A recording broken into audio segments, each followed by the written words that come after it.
Luxury brands told you discounts were cheap. Then, 2025 happened.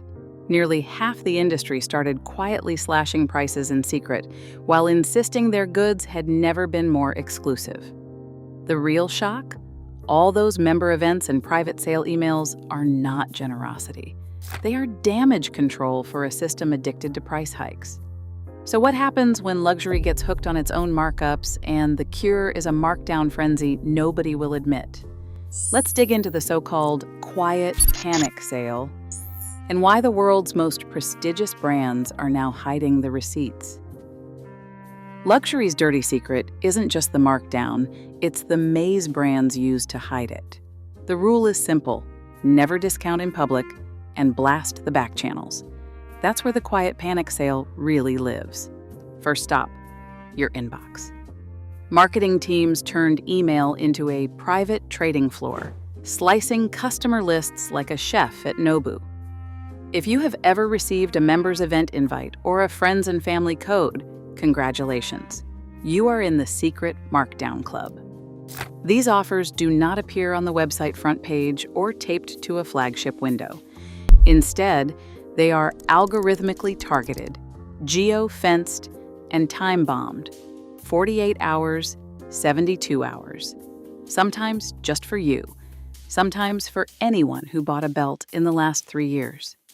Next, the outlets circuit, the official dumping ground for overstock. Outlets are not just for last season's leftovers anymore. In 2025, they outperformed full-price boutiques with markdowns that would make a department store blush. You will never see a billboard that says 70% off Chanel, but you might catch a TikTok showing a stampede for discounted Jacquemus bags behind a velvet rope. The irony is, outlets are now the real center of gravity for luxury sales, while flagship stores play museum for tourists and influencers. The game does not stop there. Loyalty programs are the Trojan horse. Brands dangle exclusive access and personalized codes dressed up as special treatment. In reality, it is velvet-wrapped markdown. Multi-brand retailers and department stores run private sales that blend luxury with mid-tier designers, blurring the line between privilege and a clearance rack. It is all about keeping the discount off the books until the receipts leak on social media. The public image stays pristine. We do not discount. Meanwhile, marketing runs a shadow economy of promo codes and invite-only sales. The result? Shoppers get trained to wait for the next secret offer. And for brands, every hidden markdown is a confession that the sticker price was never sacred. In a minute, I will show why these tactics are not a side hustle. They are the system. Luxury's public face is all crisp window displays and whispered promises of exclusivity. The message is drilled in everywhere. Real luxury does not go on sale. But check your inbox and the mask slips. The same brands that preach full-price purity are quietly flooding loyal customers with markdown codes, private invites, and member-only events. It is a split personality. Flagship stores keep up the illusion. The real action happens in the shadows. According to Bain and Altagamma, nearly 40% of luxury goods in 2025 moved at a discount, a figure that would have been unthinkable a decade ago. The official story is that discounts are for the masses, not the discerning. The receipts say otherwise. This double life is not just about protecting margins. It is about protecting the myth. The psychological contract of luxury is simple. Pay more, get more. But when a €2,000 handbag becomes a €1,200 exclusive offer for anyone who clicks the right link, that contract shatters. Suddenly, price tags start to look like suggestions, not statements. Shoppers who once bragged about paying full price now brag about how much they saved. The trust gap widens.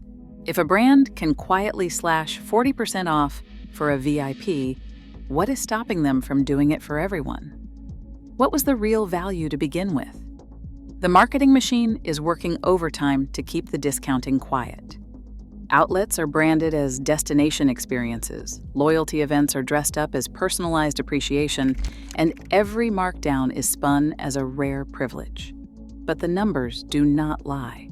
According to Bain and Altagamma, prices on many luxury products are already 1.5 to 1.7 times higher than in 2019. That price hike has left even the ultra-wealthy feeling, in Bain's words, betrayed. The result is a generation of buyers trained to wait for the next secret sale, not rush to the boutique. That is not prestige. That is a clearance in slow motion. If you want the real story behind luxury pricing and who is quietly discounting, hit subscribe. Luxury Meltdown posts breakdowns like this every week. In a second, I will show you why the numbers behind this markdown mania are even uglier than the emails. The receipts are stacking up, and the quiet panic is about to get loud. According to Bain and Altagamma, prices on many luxury goods are now about 1.5 to 1.7 times higher than they were in 2019. That is not a typo. If you bought a designer bag for $2,000 back then, expect to see the same bag, maybe with a slightly different clasp, stickered at $3,000 or more today. The industry calls this elevation. Shoppers call it sticker shock. For years, brands acted like tech companies with their own version of a subscription model, keep raising prices and assume loyalty will cover the rest. But handbags are not software. There is no monthly update that makes your wallet feel lighter in a good way. Instead, every hike stretched the price-to-value equation until it snapped. Aspirational buyers, the backbone of luxury's growth story, started to do the math. When the price of a classic shoe or an entry-level bag jumps 50% in 5 years, even the most brand-obsessed shopper starts to hesitate. Claudia D'Arpizio at Bain puts it bluntly, when customers step back from paying full price, it is not about saving money. It is a protest. The product has not changed, but the price has. This is what economists call price elasticity. When the price goes up, demand goes down. And for luxury, the breakpoint came faster than anyone wanted to admit. According to Reuters, even ultra-wealthy shoppers reported feeling betrayed by the endless hikes.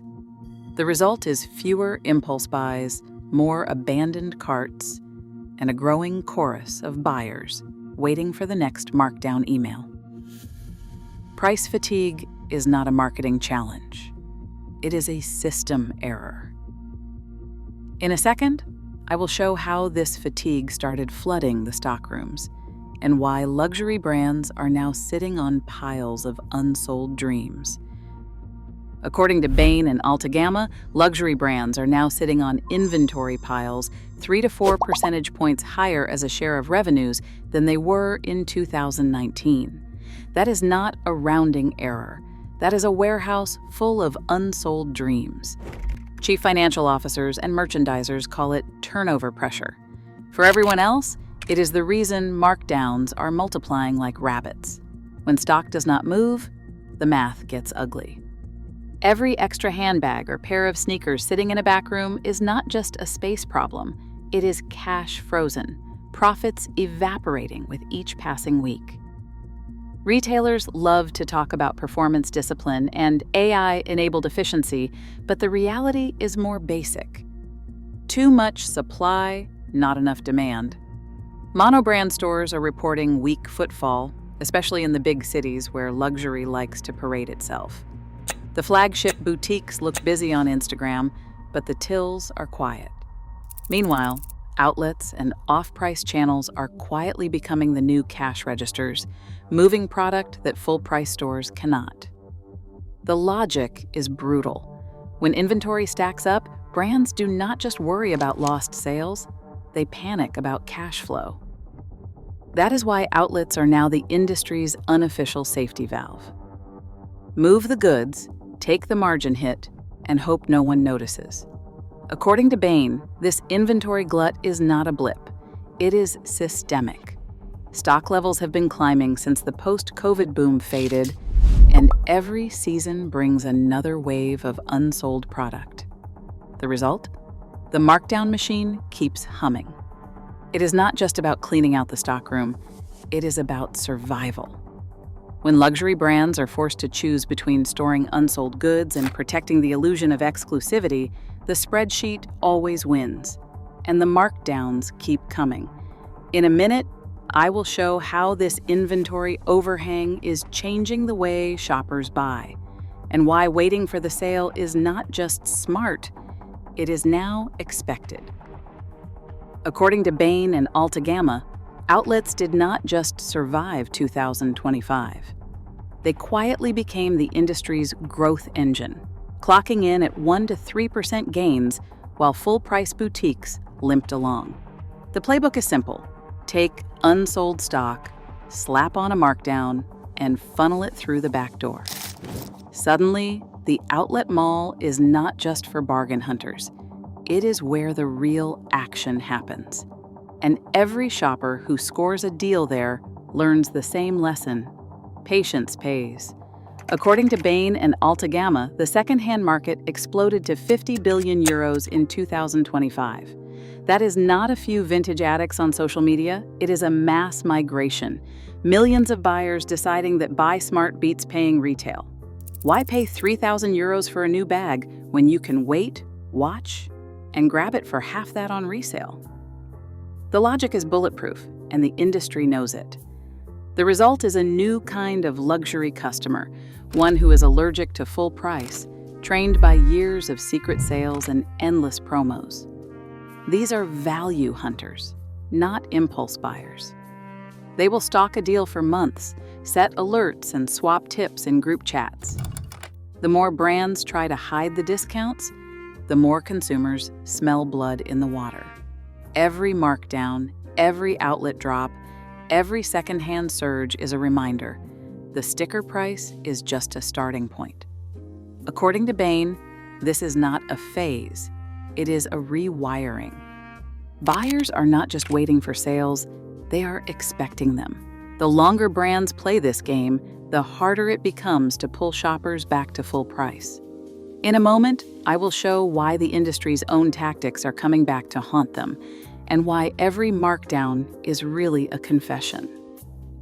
According to Bain and Altagamma, the luxury industry funneled 35% to 40% of its entire revenue through discounts in 2025. Let that land. 4 out of every $10 are gone at a markdown. According to Bain and Altagamma, up to 40% of luxury goods changed hands below sticker price, a level not seen in a decade outside the COVID crash. If you thought the markdowns were just a blip, think again. This is systemic. The Financial Times, echoing Bain and Altagamma, calls it a margin bloodbath. Reuters warns that years of price hikes have left even the ultra-wealthy feeling betrayed. Here is the ugly math.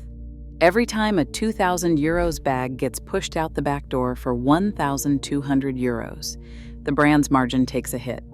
According to Bain and Altagamma, operating profits in luxury have dropped to about 15 to 16%, numbers last seen during the 2009 recession. The markdown machine is not just nibbling at the edges, it is chewing through the heart of the business. The more brands discount, the more they admit the full price was never real. That is not a sale, that is a confession. This is where prestige starts to rot from the inside. The whole luxury model is built on the illusion of scarcity and the promise that price equals value. According to Bain and Altagamma, with 40% of goods moving at a discount, the mask slips. Shoppers start to wonder if the price tag is just a starting bid, not a statement. The trust that made luxury brands bulletproof is leaking out with every private sale and outlet drop. According to Bain and Altagamma, Claudia Darpizio puts it bluntly, when consumers step back from paying full price, it is not about being cheap. It is a message that the price-to-value equation is broken. The receipts are out. Brands can spend all they want, but you cannot run a prestige business on clearance. In a moment, I will break down which categories are getting hit hardest and why some brands are sweating more than others. Shoes and handbags, the poster children of soft luxury, are sweating the markdowns harder than anyone. According to Bain and Altagamma, this is where the so-called prestige premium collapsed first, when a classic tote or a pair of logo slides cannot clear shelves at full price. The velvet rope drops fast. Outlets and private sales become lifelines, not just for last season's leftovers, but for current season stock that brands once swore they would never mark down. In 2025, the line between exclusive and excess got blurry, and the cash register did not care which side you were on. Hard luxury, think watches, jewelry, and high-ticket experiences has held up better. These buyers are less likely to chase a flash sale, and the product pipelines are tighter. According to Bain and Altagamma, jewelry margins stayed strong even as fashion profits got squeezed. Richemont's own numbers tell the story. Their fashion and accessories division posted a loss, while jewelry kept operating margins above 30%. The lesson: you cannot discount your way to desirability, but you can discount your way out of a stockroom crisis. Brands are slashing costs to keep the lights on. Store closures, marketing cuts, and a pivot to so-called experiential retail, all the tricks are on the table. LVMH is still building megastores in Shanghai, but even they trimmed spending and quietly closed underperformers. Kering's portfolio review means fewer boutiques and a microscope on every expense line. Meanwhile, marketing budgets are getting a haircut. Forget splashy ad campaigns. Now it is about personalization and clienteling, code for spending less while pretending to spend more. But none of this fixes the core problem. When buyers know the discount is coming, they wait. When stockrooms fill up, the markdowns get deeper. And when the markdowns become routine, the idea of full price turns into a punchline. In a world where even the ultra-wealthy are feeling betrayed, as Reuters put it, the old playbook is out the window. The battlefield is not just about who can sell the most, but who can survive the longest without discounting themselves into oblivion. According to Bain and Altagamma, nearly 40% of luxury goods are sold at a markdown. As discount culture seeps in, the illusion of exclusivity fractures. Consumers learn to wait, and brands scramble to reset trust. The price tag doesn't just reflect cost, it reveals who blinked first. In luxury, value is perception, and perception is slipping. Where do you draw the line? Let me know in the comments.